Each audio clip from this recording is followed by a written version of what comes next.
Face mass இருக்காம யாரை பற்றி பார்க்க போகிறோம்னா அதிமுகவில் பார்த்தீங்கன்னா எடப்பாடி பழனிசாமிக்கு மிகப்பெரிய லெவலில் இப்போ அண்ணாமலை டஃப் கொடுத்துட்ருக்க ஒரு சூழ்நிலை. எடப்பாடி அணியிலேருந்து நிறைய பேர் பார்த்தீங்கன்னா அண்ணா அவனுக்கு பதிலடி கொடுப்பாரு, ஸோ வேலுமணிலாம் பதிலடி கொடுப்பாருன்னு பார்த்தா எதுவுமே சத்தம் இல்லை. அதிகபட்சமாக பார்த்தீங்கன்னா உதயகுமார் ஆளுங்கட்சி மத்தியில் பார்த்தீங்கன்னா பாஜக இருக்குது. அண்ணாமலையால் பார்த்தீங்கன்னா ஒரு திட்டத்தை கூட கொண்டு வரதுக்கு பாஜக பார்த்தீங்கன்னா மாநில தலைவர் அழுத்தம் கொடுத்துருக்கலாம். ஆனால் ஒரு திட்டத்தை கூட கொண்டு வரதுக்கு வக்கு இல்லை, துப்பு இல்லைன்னு சொல்லிட்டு பார்த்தீங்கன்னா அதிகபட்சமாக உதயகுமார் தான் பார்த்தீங்கன்னா அண்ணாமலையை கொஞ்சம் நெருக்கடி கொடுக்கும் வகையில் பேசியிருக்காரு.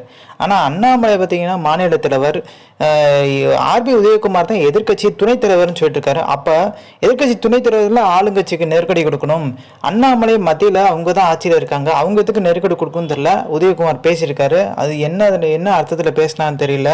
சில பாஜக நிர்வாகிகள் பார்த்தீங்கன்னா ஓபிஎஸ் தலைமையில் அதிமுக இருந்ததான் விளங்குன்ற மாதிரி சொல்லியிருக்காங்க. இது எதனால சொல்றாங்க பார்த்தீங்கன்னா அண்ணாமலை தமிழக பாஜக தலைவராக இருக்க தகுதி இல்லை, தமிழக பாஜக தலைவர் பதவி பார்த்தீங்கன்னா தமிழிசை கூட ஒரு ஆசை இருக்கதான் சொல்றாங்க. ஆனால் இதுக்கு முன்னாடி இருந்தாங்க தமிழக பாஜக தலைவர் நிறைய பேர் இருந்தாங்க, ஆனால் இந்த அளவுக்கு முன்னேற்றம் இல்லை. ஸோ அண்ணாமலை வந்த அப்புறம் தான் முன்னேற்றம் ஆச்சு. அதனால தான் பார்த்தீங்கன்னா தமிழக பாஜக தலைவரை மாற்றணுன்ற மாதிரி எடப்பாடி பழனிசாமி சைட்லேருந்து தொடர்ந்து நெருக்கடி கொடுத்தாங்க. ஆனால் ஒத்துக்கவே இல்லை. அவரை அப்புறம் தான் நோட்டா கட்சியிலேருந்து மிகப்பெரிய லெவலில் ஒரு மாற்றம் நிகழ்ந்துச்சு. எப்படி தமிழக பாஜக தலைவரை மாற்றணும்னு சொல்லிட்டு ஒரு அழுத்தம் கொடுக்குறாங்களோ அதே மாதிரி ஓபிஎஸ் தலைமைக்கு வரணும்னு சொல்கிற மாதிரி பாஜகவும் ஒரு அழுத்தம் கொடுத்துட்டு வராங்க. கிட்டத்தட்ட பார்த்தீங்கன்னா எடப்பாடி பழனிசாமிக்கு ஒரு நெருக்கடியான சூழ்நிலை தான். இந்த பொதுச்சேர வழக்கம் பார்த்தீங்கன்னா சிக்கல் தர விஷயம் தான். ஏன்னா மனுரை இணை ஒருங்கிணைப்பாளன்னு சொல்லிட்டு எடப்பாடி பழனிசாமி போடுற ஒரு சூழ்நிலை உருவாயிருச்சு.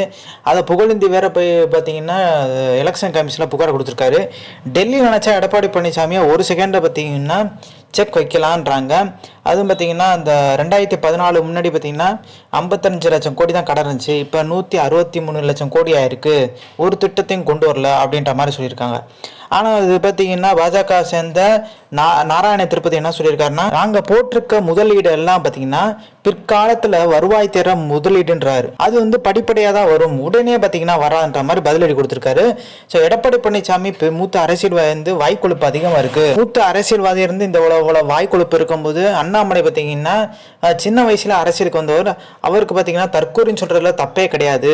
எடப்பாடி பழனிசாமி நோக்கி இந்த மாதிரி சொன்னா எடப்பாடி பழனிசாமியோட வாய்க்கொழுப்பு குறையுன்றாங்க. ஸோ இந்த இன்ஃபர்மேஷன் பிடிச்சா லைக் ஷேர் சப்ஸ்கிரைப்.